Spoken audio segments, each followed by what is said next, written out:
Olá, meu amigo, minha amiga que vai ouvir essa mensagem. Hoje nós vamos meditar sobre o Salmo de número 14.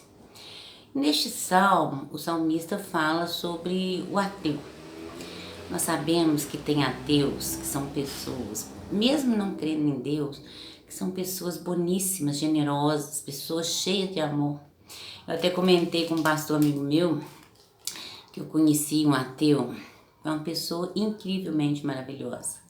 Melhor que muitos cristãos que se dizem cristãos, né? Porque o verdadeiro cristão, ele é bom, ele é meigo, ele é doce, ele é amável, ele tem várias características.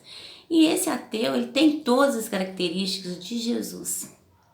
Ele expressa amor nas palavras, nos atos, no jeito de tratar todos. E é uma pessoa generosa, está sempre estendendo a mão para o outro. E isso é muito importante. Mas eu queria questionar com você, será por que as pessoas não creem em Deus diante das maravilhas que os nossos olhos veem? Essa natureza perfeita. O homem é incapaz de fazer uma flor. E uma flor desabrochando é a coisa mais linda. Ver um rio cheio de água, aquela água mansa, caminhando suavemente. E quando o rio seca, ai, é tão triste quando o nosso rio aqui fica vazio. E quando ele está cheio, os nossos olhos ficam maravilhados. O mar é a coisa mais linda. Os peixes que ali estão, tudo no mundo é perfeito. E o homem não faz nada disso. Tudo isso veio pronto para nós. E se nós olharmos para nós mesmos, para o nosso corpo, a perfeição que é. Como é perfeito gerar uma criança no ventre. Tudo é tão magnificamente maravilhoso que a gente acaba se rendendo a Deus de alguma forma. Ao contemplar essas maravilhas e nos perguntarmos, quem fez isso? Não pode ter vindo do nada. Mas a gente respeita aquele que não acredita. E por outro lado, eu fico pensando, nós que cremos que Deus age na nossa vida, que Deus fala conosco, que Deus está no controle de todas essas coisas, que Ele nos formou no ventre da nossa mãe, que Ele escreveu os nossos dias. Nós que cremos assim, nós temos uma paz tão grande. E eu fico imaginando na hora que o ateu passa por uma tribulação muito grande, porque ele crê na ciência, na sua força física, na sua inteligência, tudo isso que Deus nos capacita. Mas ele só crê nisso, ele não crê nesse Deus vivo, que cuida, que nos protege, que é um pai que nos carrega no colo na hora da tribulação. Então eu fico imaginando como deve ser difícil para ele, pro ateu, né? Ele não ter aonde recorrer, não ter essa esperança. Às vezes ele vai confiar nas pessoas, nos bens materiais, mas chega um momento na nossa vida que isso tudo não basta. Que a gente começa a se perguntar de onde eu vim, por que eu sou assim, por que o meu jeito é único, porque ninguém é igual a ninguém, por que eu penso dessa forma, por que o meu organismo reage desse jeito. Nós, verdadeiros cristãos, nós cremos na ciência como bênção de Deus, que é aquela capacidade que Deus deu para alguns para serem cientistas, criarem vacinas, criar os medicamentos. Nós cremos realmente na ciência como bênção. Como cada profissão, cada talento é uma bênção que Deus nos deu. E cada uma tem o seu talento, aquilo que Deus especificamente permitiu que aquela pessoa conhecesse melhor que as outras para que ela mudasse alguma coisa aqui neste mundo, acrescentando algo de bom.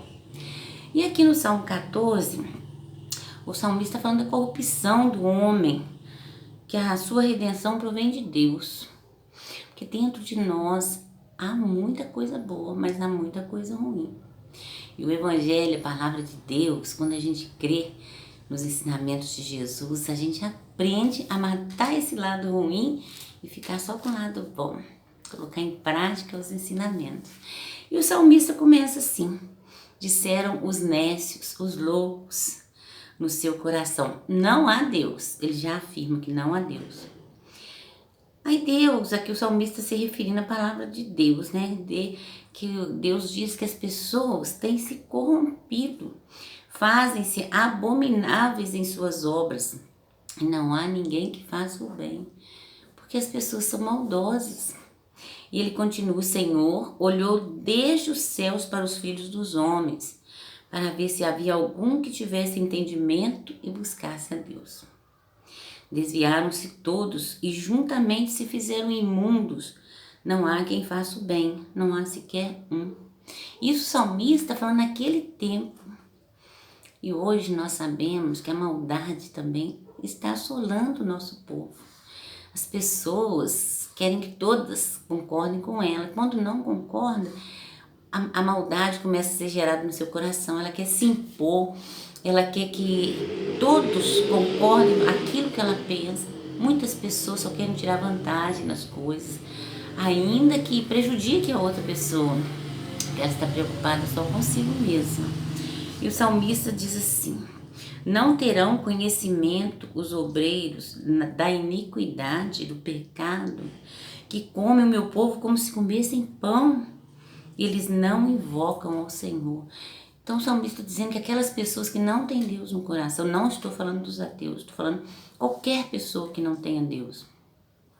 Essas pessoas vivem de maldades, elas fazem mal para os filhos de Deus e os comem como comessem pão, não estão nem aí, pisam nessas pessoas, ferem as outras pessoas com palavras, com gestos, com atitudes, com corrupções.